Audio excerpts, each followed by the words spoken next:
Hola, hola, buenas noches. Bienvenidos al programa. Yo soy Jaime Bailey y hoy es jueves 4 de noviembre de 2021. Hoy está cumpliendo años don Arturo Bailey, un brillante empresario y un gran atleta. Le mando un fuerte abrazo de su hermano que tanto lo quiere.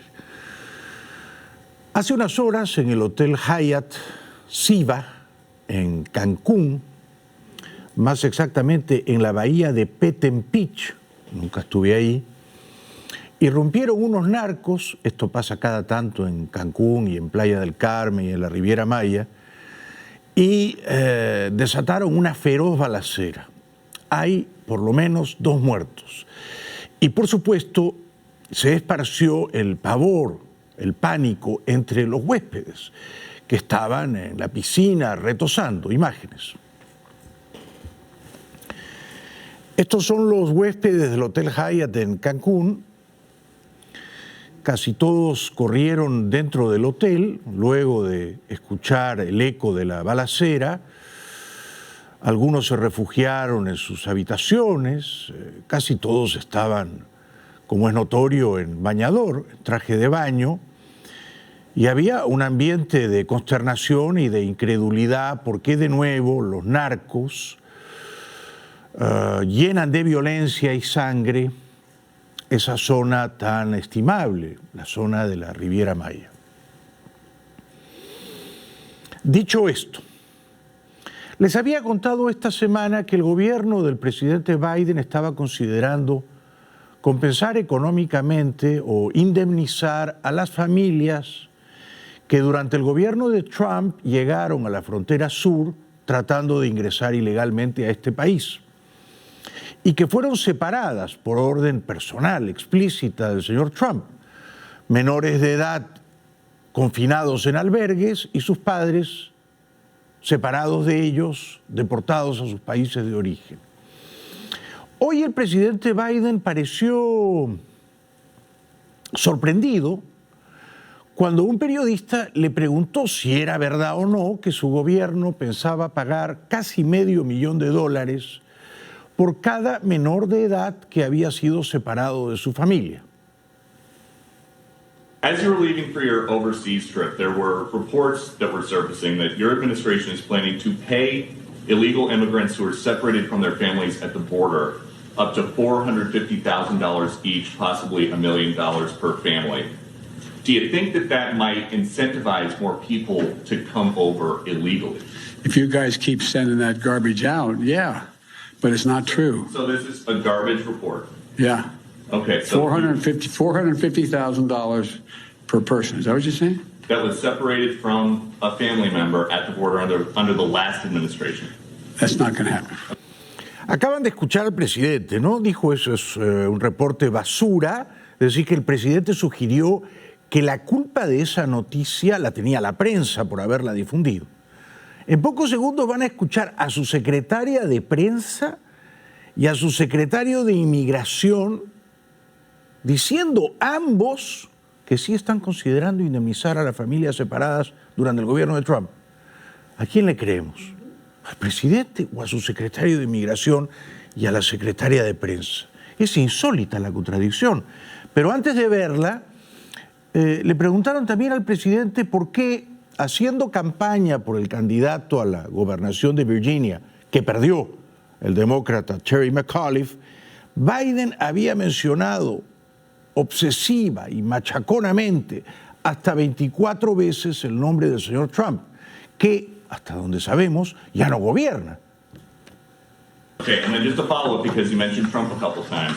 When you went to try to help Terry McAuliffe a couple weeks ago before you left, you mentioned Trump 24 times. Do you still think that voters really want to hear you talking about Trump more than the issues affecting them every day? Well, the reason I mentioned Trump, if I didn't count the times, is because the issues he supports are affecting their lives every day, and they're a negative impact on their lives, in my view. Thank you all very much. Y ahora vamos, me parece, a la gran, desconcertante, extraña noticia del día. ¿Cómo Biden dice no? La noticia de que vamos a indemnizar a las familias separadas por Trump es una basura. Y su secretaria de prensa, no esta vez la señora Psaki, la pelirroja, pero la asistenta de la señora Psaki, una señora llamada Karine Jean-Pierre, afroamericana, hija de haitianos, declaradamente lesbiana, enhorabuena, es preguntada por el mismo tema y responde que efectivamente el Departamento de Justicia está evaluando la cifra a ser pagada como compensación económica a los padres que fueron separados de sus hijos menores de edad, llegando a la frontera sur, tratando de entrar ilegalmente a este país, bajo la administración Trump. The president is perfectly comfortable with the Department of Justice settling with the individuals and families who are currently in litigation with the U.S. government. You know, DOJ can obviously speak more to that process. The president what he was reacting to was the dollar figure that was mentioned, that you mentioned to him yesterday. As press accounts to date indicate, there's been press accounts on this, DOJ made clear to the plaintiffs that the reported figures are higher than anywhere that a settlement can land. Again, this is something that the Department of Justice can speak to. I do not have anything more to add to this. Esta señora habla por Biden, es su secretaria de prensa, ¿no? Esta señora dice que el presidente Biden está perfectamente cómodo, lo ha dicho ella, ¿no? No lo digo yo, con la decisión del Departamento de Justicia de pagar un dinero a las familias que fueron separadas al llegar aquí a Estados Unidos bajo el gobierno de Trump. Ahora, esta señora matiza y dice, bueno, el Departamento de Justicia está viendo la cifra. No se va a pagar tanto como $500,000 por cada menor de edad separado de sus papás, pero no dice la cifra que está evaluando el Departamento de Justicia. Y dice, afirma, que cualesquiera sean las cantidades que decida pagar el Departamento de Justicia, Biden va a estar perfectamente cómodo. Lo que quiere decir, porque esta no es una insinuación ni una lectura de entre líneas, que su secretaria de prensa dice que Biden está perfectamente cómodo con pagarles a las familias de inmigrantes ilegales, de refugiados indocumentados, que llegaron a la frontera sur bajo el gobierno del señor Trump y que no pudieron entrar y que fueron separadas. ¿Se entiende? Yo creo que se entiende, ¿no? La secretaria de prensa dice, Biden aprueba el pago, pero le parece alta la suma de $450,000. Como si esto fuera poco, como si no bastara con esto, el secretario de Inmigración del gobierno Biden es como su ministro de Inmigración, el señor Mayorkas. Él es no hijo descendiente de haitianos como la señora Jean-Pierre, él es hijo descendiente de cubanos. También es preguntado al respecto y responde en línea con lo que ha dicho la secretaria de prensa, que sí se va a efectuar un pago y que el monto lo va a definir no el señor Biden, pero el Departamento de Justicia, y Biden lo va a respetar. So there are two different efforts. And the president has adhered with orthodoxy to the words of the past in terms of it's shameful and it's not who we are. The figures of compensation that is being handled by the Department of Justice is in the context of the Federal Tort Claims Act cases, as distinct from the Family Reunification Task Force that we in the Department of Homeland Security operate in bringing those families together. Está claro, ¿no? Él dice las cifras de compensación, no dice se está evaluando si vamos a pagar o no. No, es un hecho que se va a pagar. Por lo tanto, es muy injusto que Biden haya respondido al periodista, esa noticia es una basura de la prensa. No, no es una basura de la prensa. Es una noticia legítima y está anclada en la realidad y se va a entregar un dinero a las familias que fueron separadas por Trump. ¿Cuánto? Esto es lo que está por verse. Quizá no va a ser 500,000 por cada menor, ni 450,000. Pues quizás será la mitad o 200,000.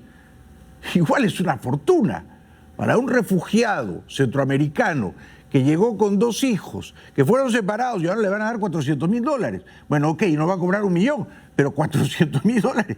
No recibes un cheque del gobierno de Estados Unidos por $400.000 así tan fácilmente, ¿no? Entonces Biden tiene que refinar un poco sus respuestas, ¿no? Y atarlas a la realidad, porque él no puede decir esto es una basura y su secretaria de prensa y su secretario de inmigración dicen sí, se va a pagar, pero no está claro cuánto se va a pagar. Bueno, entre tanto, el gobernador republicano de Texas, el señor Abbott, ha decidido construir muros, por así decirlo, artesanales.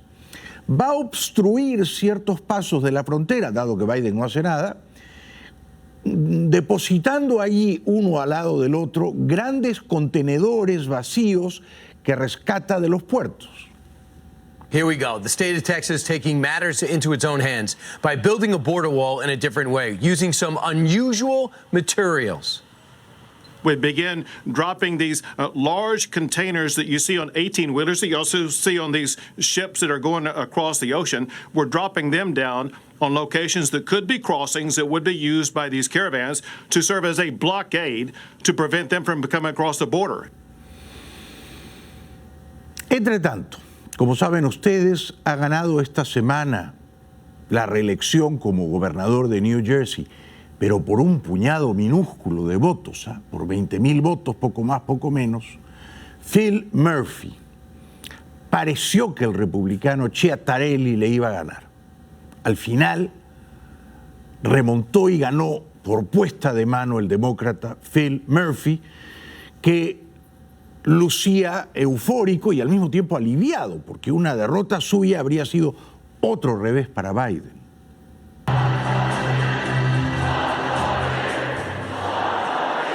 Tonight, I renew my promise to you, whether you voted for me or not, to work every single day of the next 4 years to keep moving us forward. Forward with renewed optimism to ensure greater opportunities for all 9.3 million who call the Garden State their home.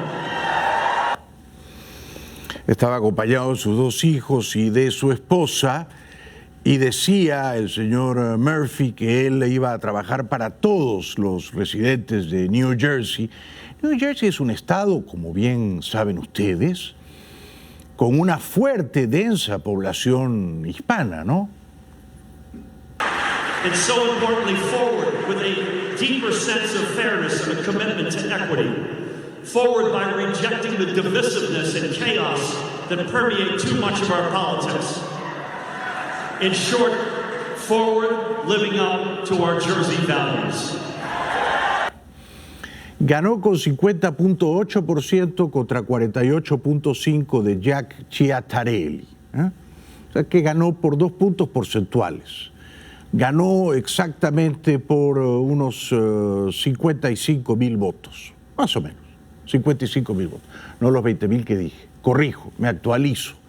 Ganó por un poquito más, pero 50.000 votos son un puñado de votos sobre un universo de 2,5 millones de votos, ¿no? Murphy decía también que han pasado muchos años, más de 4 décadas, desde que un gobernador demócrata de New Jersey consigue la proeza de reelegirse. All right, all right. Woo! Yeah. Let's try this again. You know, we just had the most New Jersey experience. I was on my way someplace, and it took us longer to get there than we planned. As a matter of fact, some might say it took 44 years to get here. Entre tanto, en Virginia ganó contra todo pronóstico un joven y brillante y muy rico, muy acaudalado candidato republicano, el señor Young King. Este es un muchacho, ¿no? Tiene 50 y pocos años, 54 para ser exactos. Está sentado sobre una fortuna de 400 o 500 millones de dólares, hecha por él mismo, no heredada. Fue el presidente del banco de inversión Carlyle Group, y entonces, como está desbordado de dinero, ahora se dedica, muy bien, al servicio público. fue recibido por el gobernador saliente de Virginia en la mansión ejecutiva en Richmond. Almorzaron y el gobernador saliente le deseó mucha suerte. And I have, and I'm sure you've seen these before, but I have some challenge coins. And this is my challenge coin that has a picture of the mansion on the front and then the Virginia seal on the back. So I would like you to have this as our symbol of just welcoming you to your new home. Yeah. And Pam has something for you. Thank you. Yes, and please welcome our Governor-elect to be the 74th Governor of the Commonwealth of Virginia, Mr. Glenn Young. Welcome, Glenn. Governor, thank you very much. Enseguida, el gobernador electo de Virginia, el señor Glenn Young King, acompañado de su esposa Suzanne, tienen 4 hijos, pero ya en edad universitaria, agradeció al gobernador saliente y a su esposa. Good afternoon, and thank you all for being here. And we just had a lovely lunch. I can't describe it any other way. And to be welcomed with such grace into this home is incredibly humbling for Suzanne and me.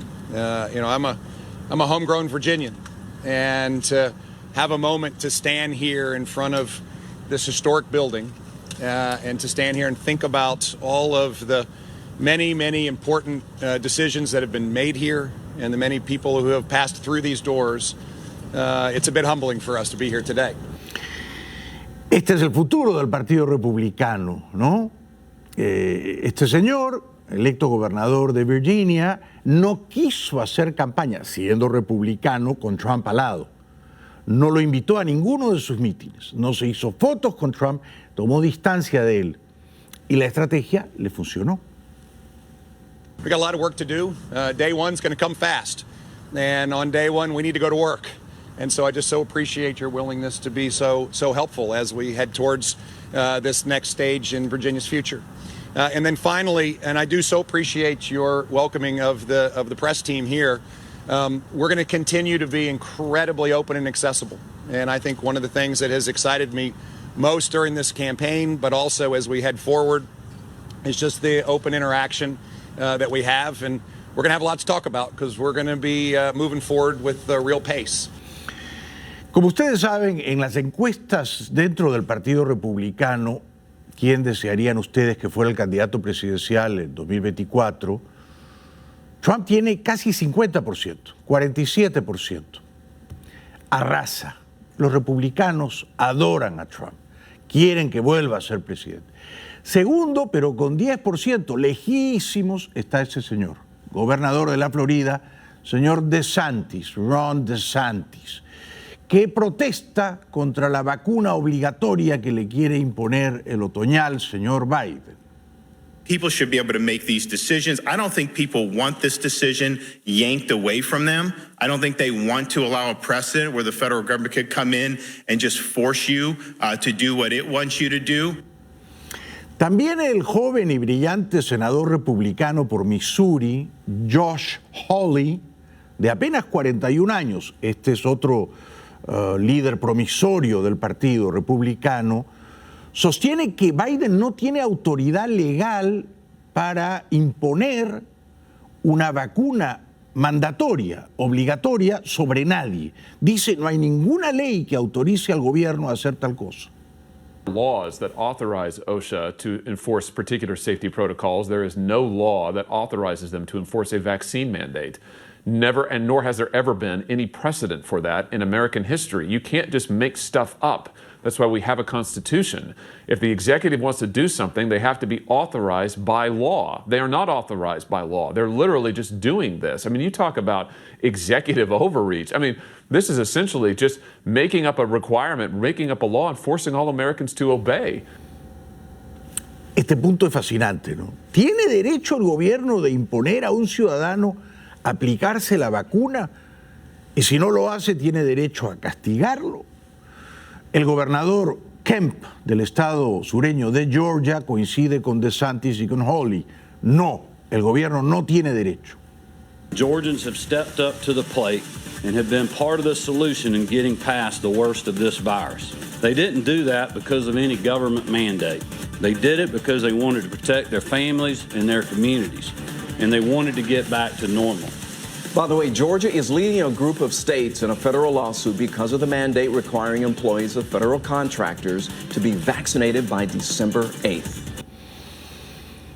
Antes de ir a la pausa, como todo, casi todo en el gobierno Biden va mal encaminado, se decide mal, se ejecuta mal, se explica peor y surgen las contradicciones como la que hemos visto hoy sobre si se va a pagar o no y cuánto a las familias separadas de refugiados ilegales por el gobierno de Trump.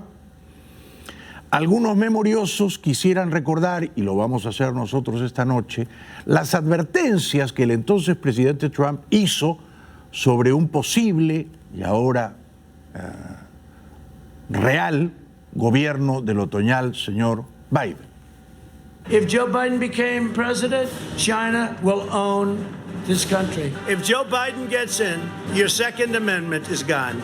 Your 401ks and money itself will be worthless. No city, town, or suburb will be safe. Religion will be gone. Okay? Life, you could forget about that. The economy will collapse. The market will crash. The chaos and bloodshed will spread to every community in our land. We would have the greatest depression in the history of our country. Una pausa, será breve. Al volver, algunos fanáticos seguidores del señor Trump se reúnen en una plaza pública y esperan impacientes a que aparezca John Kennedy, el hijo del presidente asesinado, que murió el año 99 en un accidente aéreo. John Kennedy Jr. o John. Bueno, resulta que ellos creen que está vivo, escondido y va a aparecer. ¿Apareció? Lo veremos después de la pausa.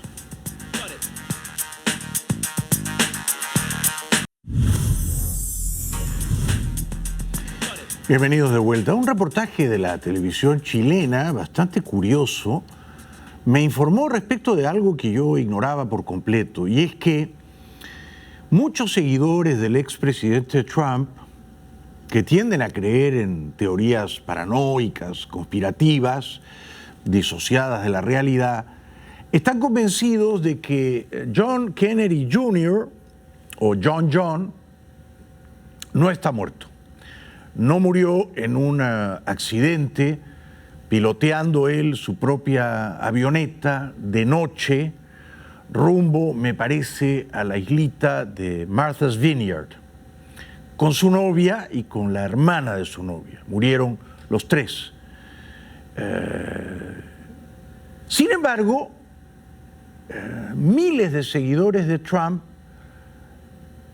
parecían convencidos de que John iba a aparecer de pronto y se reunieron para darle la bienvenida luego de más de 2 décadas de supuesto escondite. Está pasando, todo esto ya está pasando. Dice con júbilo una adherente del movimiento QAnon, compuesto por seguidores radicales de Donald Trump, que el 6 de enero, desconociendo la derrota de Trump en las elecciones, ingresaron violentamente al Capitol. Alguien quizás pensó que no los volvería a ver, pero ya escuchó a esta mujer. Lo que está pasando hoy es que tenemos un grupo de patriotas amantes de Dios que se reunieron, porque antes estaban online, y hoy celebran que amamos la Constitución, amamos a América y amamos ser patriotas. Yo no dudo ninguna de esas 3 cosas, ¿no? Aman la Constitución, aman a América, aman a la patria, aman a Trump. El problema es que no están bien informados, ¿no? Porque creen que John Kennedy simuló el accidente para esconderse. Y si lo hizo, ¿por qué habría de aparecer ahora? ¿Y por qué reuniéndose con ellos? ¿Y por qué para apoyar a Trump? Es decir, si John Kennedy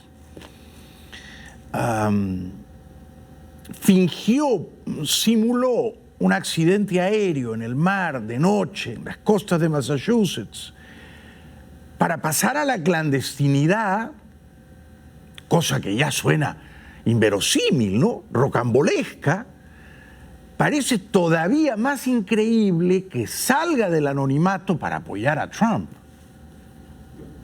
Les congregó allí esa idea, pero principalmente otra, que el hijo del expresidente, hablamos de John F. Kennedy Jr., quien también murió, pero en 1999 junto a su esposa y su cuñada, al caer en un avión que él mismo piloteaba, en realidad no está muerto.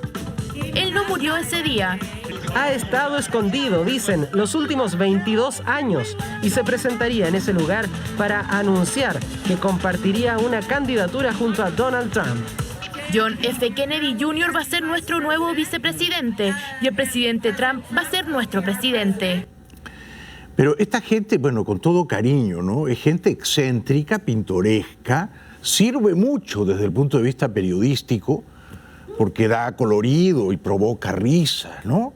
Pero esta gente está un poco loca, ¿no? Quiero decir, ¿cómo llegan razonablemente a la conclusión de que John está vivo?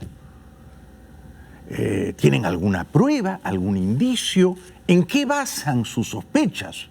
O más exactamente, su conclusión, porque no dudan. Y si está vivo, ¿por qué se escondió y tanto tiempo? ¿Y dónde? ¿Y con quién? También, ¿verdad? Y él ya no quería ser Kennedy famoso, lo perseguían los paparazzi, pero salir de la clandestinidad para abrazarse con estos lunáticos, fanáticos, seguidores de Trump y decir quiero ser vicepresidente con Trump, eso ya es el delirio más absoluto, ¿no? Es la fiebre más irracional, pero a esas fiebres se entregan los seguidores de Trump. Según Ben Collins, reportera de la NBC que ha seguido por largo tiempo las acciones de QAnon, Q, vale decir quien lidera este movimiento, les habría explicado a sus seguidores que JF Kennedy Jr. no está con vida, pero según se ve en estas imágenes, el mensaje no habría sido captado por la masa. Pero, aunque sonrisas podría despertar en alguien la peregrina idea de la aparición del fallecido hijo de John Kennedy apoyando a Trump, el senador demócrata Chris Murphy prefiere evitar lo gracioso. Es una señal extremadamente preocupante de cómo el debate político se ha distanciado por completo de la verdad. Sí, es preocupante. Y no lo digo con odio ni con hostilidad hacia esos manifestantes de Trump, pero sí me preocupa la salud mental de esta gente, ¿no? Por un lado, su ingenuidad tan pueril, su candidez, son capaces, quiero decir, de creer cualquier cosa, ¿no? Y por otro lado, cómo salen a marchar, a esperar a que aparezca John con pancartas que dicen Trump-Kennedy. Esto es inviable, esa es una cohabitación absolutamente disociada de la realidad. Nunca un Kennedy apoyaría a Trump, ¿verdad? No tiene sentido. Pero esta gente vive en otro planeta, en otra realidad paralela. Y lo que más envidia me da es que parecen todos mucho más felices que yo, ¿no? Son casi las 12:30. En cualquier minuto, la gran revelación. Decía uno de los asistentes ansioso, pero ese minuto y esa revelación no llegaron. La aparición de Kennedy Jr. debía ocurrir cerca del mediodía, de hecho, pero nadie lo vio y la prensa local consigna que entrada la tarde los últimos adherentes que aún quedaban fueron dispersados por la llovizna. Bueno, vamos a la pausa, les prometo que será breve. Al volver en el juicio al jovencito Kyle Rittenhouse en Wisconsin, acusado este muchacho de matar en agosto del año pasado a dos jovencitos que según él quisieron agredirle, el juez se impacienta con un miembro del jurado y lo despide por haber hecho unas bromas racistas. Interesante. También un futbolista de la Liga del Fútbol Americano en Las Vegas se sube a un auto deportivo carísimo, conduce a 156 millas por hora, choca y mata a una mujer y a su perro. Ya venimos.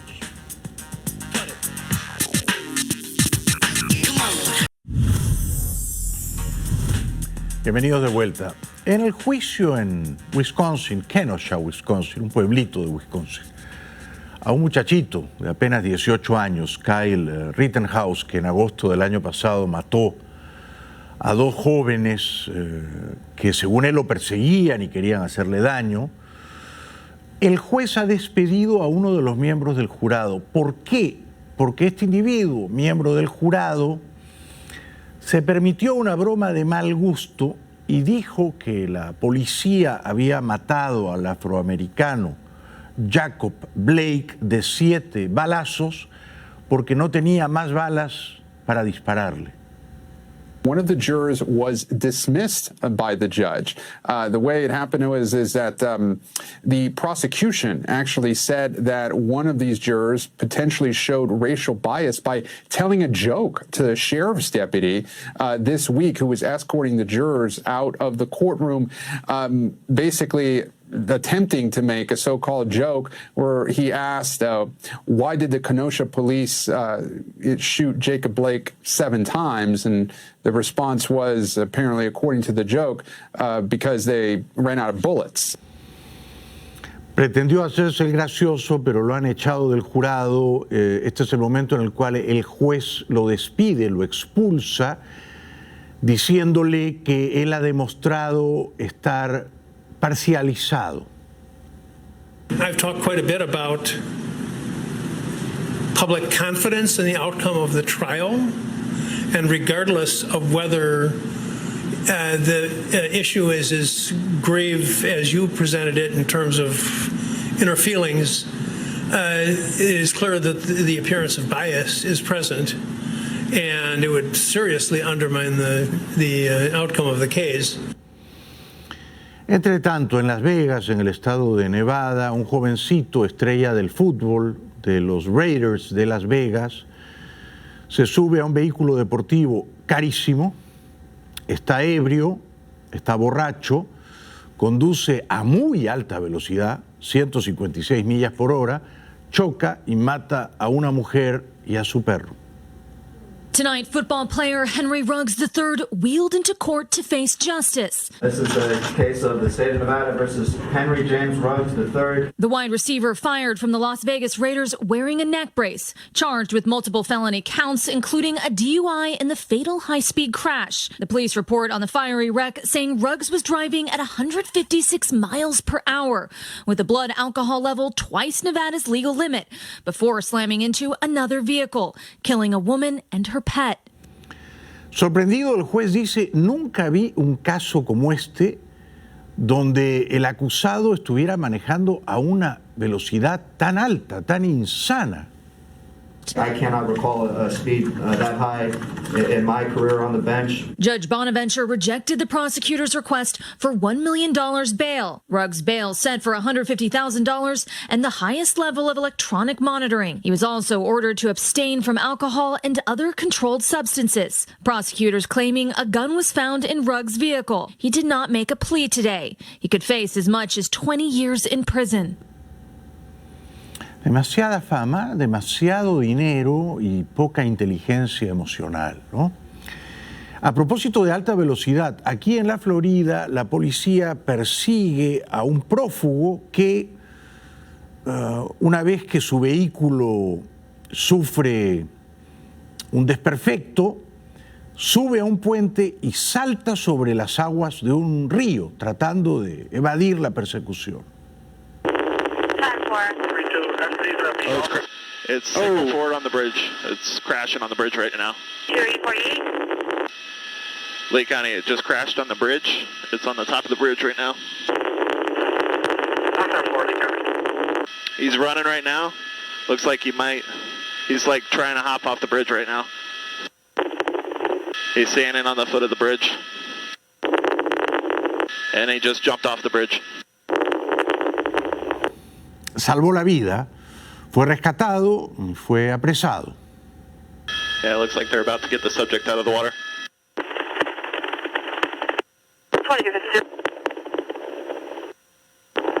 County, we control on standby on the side of the bridge. Have to check out when I get control. 10-4, which side of the bridge? City side by the FWC building on Edwards. They just got him in the boat. En Caracas, el dictador venezolano Maduro ha recibido, y esta noticia me ha dejado sorprendido, ¿no?, un tanto incrédulo, a un juez, a un magistrado británico, jefe de la Corte Penal Internacional. Maduro está acusado ante esa corte desde el año 2018 por crímenes de lesa humanidad. Este juez, este magistrado, ha ido a Venezuela a investigar si hay pruebas que acrediten la denuncia formal contra Maduro. Esa investigación, se calcula, va a durar años. Pero vamos a ver si la dictadura le permite tener acceso a las pruebas. La Corte Penal Internacional investigará a Venezuela por posibles crímenes de lesa humanidad. Así lo anunció el miércoles el fiscal de la Corte, el británico Karim Khan, mientras realiza una visita a Caracas. I am fully aware of the fault lines that exist in Venezuela. Soy plenamente consciente de las fallas que atraviesan y existen en Venezuela. The geopolitical divisions that exist. Las divisiones geopolíticas, es decir. We are not political. Nosotros no somos políticos. We are guided by the principles of legality. Nos guían los principios de legalidad. And the rule of law. Aquí la gran pregunta que se hace la prensa seria internacional es si a este fiscal jefe de la Corte Penal de nombre Karim Khan, ¿la dictadura lo va a ayudar o no lo va a ayudar? ¿Ustedes creen que la dictadura lo va a ayudar? La dictadura le va a servir de chaperona, de guía. ¿Y ustedes creen que la dictadura va a permitir que este fiscal jefe de la CPI, de la Corte Penal, tenga acceso a las pruebas, a los testimonios, a las imágenes de las miles de acusaciones, ejecuciones extrajudiciales perpetradas por la dictadura, año a año, documentadas por Naciones Unidas, por la señora Bachelet? Al contrario, lo que están haciendo Maduro y sus cómplices es rodear a este fiscal jefe para no permitirle precisamente acceso a las pruebas o para darle pruebas que no incriminen a la dictadura, asumiendo además que la investigación va a ser larga, tortuosa, va a tomar muchos años, ¿no? Pero Maduro no está del todo seguro, ¿ah?, porque sabe que este señor no necesariamente le va a hacer caso y quizá va a desafiar a la autocracia de Caracas y se va a reunir con representantes de la oposición, de la sociedad civil, familiares de las víctimas, y va a reunir las pruebas. Esto está por verse, ¿no? Si el fiscal jefe se va a dejar intimidar por Maduro o si va a hacer una investigación a fondo. Si la hace a fondo, Maduro va a ser acusado. Como en su día fueron acusados, por ejemplo, el serbio Milosevic o el libio Gaddafi. La Corte Penal Internacional tratará de determinar si hubo o no crímenes de lesa humanidad durante la crisis política de Venezuela en 2017, que desató protestas antigubernamentales y en las que murieron más de 120 personas. El jefe del Ejecutivo venezolano no comparte la decisión de Karim Khan porque entiende que no se cumple un artículo del Estatuto de Roma, pero respeta esa decisión y se ha mostrado dispuesto a la cooperación con el objetivo de conocer la verdad. Soy el primero que quiero saber la verdad. Soy el primero que quiero hacer justicia. Que se salga de las dudas que se pudieron haber creado. Se afirma desde fuentes confiables de inteligencia que Maduro estaría dispuesto a entregar a ciertos mandos medios de la inteligencia militar y policial a cambio, por supuesto, de que él y los peces gordos de la dictadura, los verdaderos responsables del genocidio, sean exonerados de toda culpa, sean absueltos, ¿no? Pero todo esto está por verse. ¿Cómo va a navegar en esas aguas procelosas el fiscal jefe Karim Khan? Esto está por verse. Una pausa y regresamos enseguida.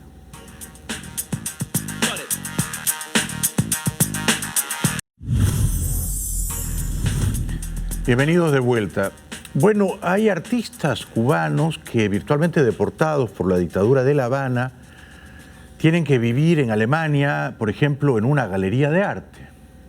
En esta galería de arte de Berlín reside el artista cubano Hamlet Labastida, forzado al exilio por el gobierno de Miguel Díaz-Canel. Labastida fue detenido el pasado verano de regreso de un viaje a Alemania acusado de incitación al delito. 3 meses después y tras duros interrogatorios fue puesto en libertad a condición de que se exiliara junto con su novia, la activista Catherine Bisquet, del movimiento opositor San Isidro. Entre el exilio o 15 años de cárcel optaron por el exilio. Entonces las acusaciones son de que tú eres de la CIA, que trabajas para gobiernos extranjeros, que te pagan, sobre todo están muy enfocados en que te pagan algún dinero. Y evidentemente esto no es así. Saludo a este artista valeroso. Ha hecho bien en elegir el exilio, la libertad y además Alemania. Saludo también a esta periodista cubana libre, exiliada en Costa Rica, país tan querible, tan estimable. Iré pronto. Como a decenas de cubanos forzados al destierro, a Carla Pérez, periodista cubana exiliada en Costa Rica, tampoco se le permite entrar en la isla. Le acusan de tener supuestos vínculos con la oposición. El próximo 15 de noviembre la sociedad civil cubana está convocando a una marcha que tiene muchas peticiones, que tiene muchos objetivos, pero sobre todo es pedir por la libertad de los presos políticos del 11 de julio, de las manifestaciones del 11 de julio. Yo no veo a mis padres, no veo a mi hermana, no veo a mis abuelos desde hace casi 5 años y eso ha sido lo más terrible que me ha pasado, digamos, que es algo que me acompaña y que me acompañará hasta que finalmente pueda reunirme con ellos, ¿no? Fuerza, a no desmayar. Llega a Buenos Aires el ex dictador ecuatoriano Rafael Correa para la presentación del libro del ex dictador boliviano Evo Morales.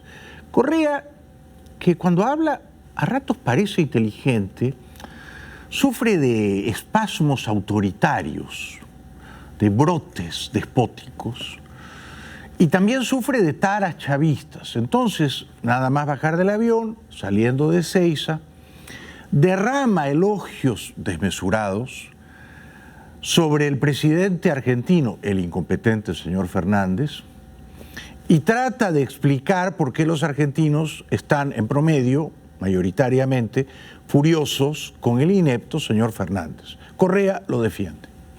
Miro con mucha esperanza, admiración al gobierno de Alberto Fernández, pero sabíamos que iba a ser duro. Una pandemia que hace crecer un país 10%. Por más que la gente quiera al presidente, cuando su hijo no tiene trabajo recién graduado, cuando mi almacén no vende, cuando no hay empleo, con una crisis del 10% de crecimiento, es muy fácil, ¿no?, pescar a río revuelto, más aún con una prensa hostil y hacer creer que todo es culpa del gobierno. Y ahí vemos los resultados de las PASO. Ojalá se recuperen en las elecciones definitivas. Y luego Evo Morales, ex dictador boliviano, presenta un libro en Buenos Aires, arropado por su amigote Alberto Fernández. Ya que Evo Morales presente un libro es una noticia casi humorística, ¿no? Pero además dice que él fue víctima de un golpe de Estado, de una conspiración de Washington y de Londres, del M-16. No, a él lo sacó el Congreso de su país por perpetrar un grosero fraude electoral y por perpetuarse tramposamente en el poder. Pero Evo tiene este discurso extraño, psicodélico, en el que invoca una y otra vez a los pueblos originarios milenarios y a los pueblos originarios contemporáneos, y él se cree una suerte de mesías, de líder mesiánico del indígena boliviano. En realidad nos planteamos una unidad entre los originarios milenarios y los originarios contemporáneos, todos unidos bajo una línea política de garantizar la liberación de nuestros pueblos en América. Antes nos decían etnias, no somos etnias, somos naciones, nacionalidades. A nuestros formas de hablar nos decían dialectos, no son dialectos, son idiomas. Nos decían costumbres, no hay costumbres, son culturas. Gran debate. Él entonces crea imaginariamente una suerte de confesión religiosa, que son los indígenas bolivianos de todos los tiempos, los que ya expiraron y los que aún respiran. Y él se presenta como el líder, el guía, el elegido, el que va a llevar a esa confesión religiosa al nirvana, ¿ah? Este es Evo Morales. Él va a liberar al pueblo elegido. Él es Moisés en el desierto. Y él tiene los mandamientos. Él es el sabio. Entonces, ¿cómo todos unirnos? ¿No? Y ese sector social, con los dirigentes en la década del 90 gestamos este instrumento político que garantiza la liberación. ¿Y cuál era el programa? Se resumía en 3 cosas. En lo político, la refundación de Bolivia. En lo económico, la nacionalización de los recursos naturales, pero también los servicios básicos. Y en lo social, la redistribución de la riqueza. Este es Evo Morales, el papa laico de Bolivia. Y por lo tanto, el líder religioso, espiritual, de todos los indígenas bolivianos. Todos los indígenas bolivianos, por ser indígenas, fíjense si este discurso no será racista, ¿no? Tienen que apoyar a Evo. ¿Por qué? Porque Evo también es indígena. Ahora, si un indígena boliviano no apoya a Evo, sino vota, por ejemplo, por Tuto Quiroga o por Carlos Mesa, pues ya es un traidor, ¿no? Un réprobo, ¿no? Entonces, Evo es el papa de los indígenas bolivianos y les dice que hay que refundar Bolivia, lo que equivale a hay que fundar una dictadura perpetua de Evo Morales. También les dice que el capitalismo es un cuento, no funciona.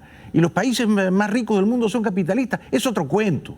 Es cuestión de viajar y ver la pobreza que se pasa en Zúrich, en Ginebra, en París, en Berlín. Y ahí demostramos que siendo anticapitalista es posible garantizar la esperanza de las futuras generaciones en Bolivia.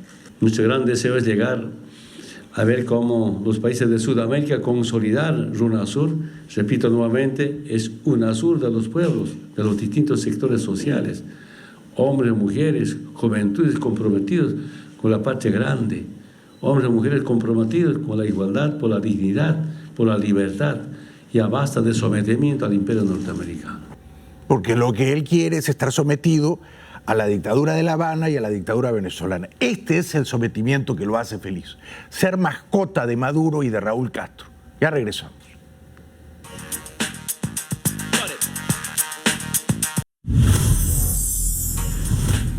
Para terminar, Netflix anuncia una genial parodia en clave de humor de Trump. All I said was, let's go down and storm the Capitol.